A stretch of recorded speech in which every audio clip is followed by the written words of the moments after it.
Hi crafters, Amy here, and I have a back to basics how to make card bases video. So if you've been making cards for a while, this video is probably not for you. I'm going to start off showing you some various different products to make a card base. I'm going to show you the two different types of papers I typically use for my card bases. This is Neenah Classic Crest Solar White, 110 pound. I do also have some 80 pound, but this is what I use the most. And if you're going to get just one, I would recommend getting this weight because it's great for card bases. Now, occasionally I'll often use this Accent Opaque Digital. I get this from Amazon. It is a little bit cheaper price point. It is a brighter white, but it's just up to you. These are the two types that I typically use. Next, I'm going to show you various different paper trimming options. So this is a Cricut one. It folds out to extend the length of the paper. I don't typically use this type for paper, but it's just a matter of preference. I know Fiskars has one like that. This is Tim Holtz Mini Guillotine. This is the one I'll probably use on screen because it fits on my screen, but I do have this Big Mama as well. This is great for if you're doing a full-length piece of paper and you want to cut it the long way. So these are called guillotine trimmers. So I would recommend having some sort of paper trimmer. Now this is a scoreboard. There's all different types. You can see I'm missing the little piece that comes with it. This is a bone folder, so it's kind of heavier, heavy duty. Now this is a standard size 8.5 by 11 piece of cardstock. That's what size both the Neenah and the Opaque Accent White are. And I'm just showing you how to make a basic card base. Guys, this is super simple. Like I said, if you've been making cards, this video is probably not for you. But I'm taking the long side and I'm going to cut it at 5.5 inches. So basically you can get either 2 card bases from a standard size piece of paper, or like I'm doing here, you can trim an A2 size panel and get 4 of those. So you can see I'm going to have 2 actual panels that are A2 size and 1 card base in this option. But it's up to you and your needs. So how to score a card base, I'm just using this scoreboard in my bone folder, and you can see I do have it marked at 4.25 inches. Now this is typically the type of card base that I use the most. I will show you also how to do a top fold, but this is called a side fold, and this is A2 size.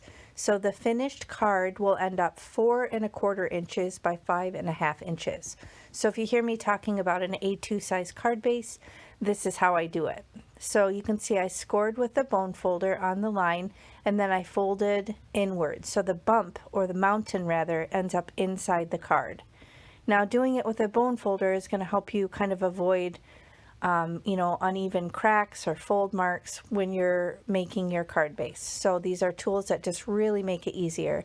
And here I'm showing you the card panel that I cut fits perfectly on there. So if you want to do a layered type of card, you could layer that panel on top of the card base. An instant where you would do that maybe is if you were coloring with Copic markers, because those would seep through your card base if you tried to color directly on the card base. So here I'm showing you I use that Big Mama guillotine cutter to cut the paper vertically, and now I'm going to show you a top fold.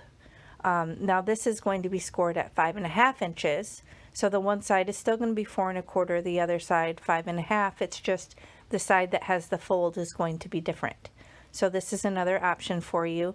And as you can see, I kind of nestle the card base right into the corner of the scoreboard, and that helps me really kind of make sure the edges are lined up well.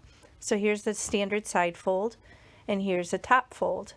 Now, if you want to reinforce that fold that you made with your bone folder just to make sure it's got a really nice crease, because when you try and stand these up, if you have any experience, they tend to kind of flop down on you. So oftentimes when I use those, I actually have them on their side.